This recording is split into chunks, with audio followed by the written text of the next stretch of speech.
Happy Raksha Bandhan to all my sisters out there. Thank you each and everyone for being part of our lives. ఈ రాఖీ పండగ సందర్భంగా నేనైతే ఇక్కడ ఆస్ట్రేలియాకొచ్చే అమ్మాయిలతో చాలా ఇంపార్టెంట్ విషయం గురించి డిస్కస్ చేద్దాం అనుకుంటున్నా. First of all hats off అసలు అందరికిను. అంత ఈజీ కాదు. ఏంటంటే ఉన్న కంట్రీని వదిలేసి బయటికొచ్చి ఇండివిడ్యుయల్‌గా సర్వైవ్ అవ్వడం. ఆ డెసిషన్ మేకింగ్ ఉంది కదా!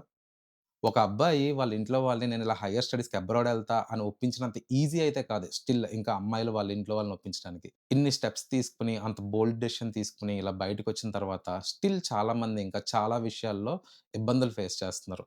చాలామంది బయటికి చెప్పుకోవట్లేదు. అది ఎవరి నుంచైనా అవ్వనివ్వండి. మీ ఇంట్లో వాళ్ళవ్వచ్చు, ఫ్రెండ్ అవ్వచ్చు, వర్క్ ప్లేస్ అవ్వచ్చు, threatenings, psychological abuse, financial exploitation, domestic violence ఏదైనా అవ్వచ్చు.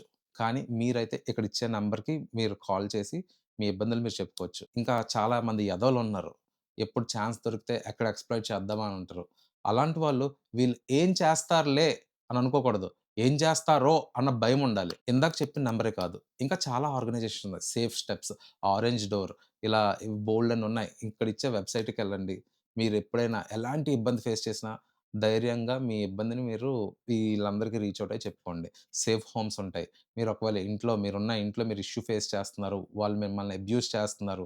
ఎటువంటి అబ్యూజ్ అయినా సరే, అది ఫ్యామిలీ మెంబర్ అయినా సరే, వీసా థ్రెటనింగ్ అయినా సరే, రీచ్ ఔట్ అవ్వండి. ధైర్యంగా ఉండండి. ఇన్ని స్టెప్స్ చేసుకొనొచ్చారు. ఆ ఒక్క ఫైనల్ స్టెప్ దగ్గరైతే ఆగిపోకండి.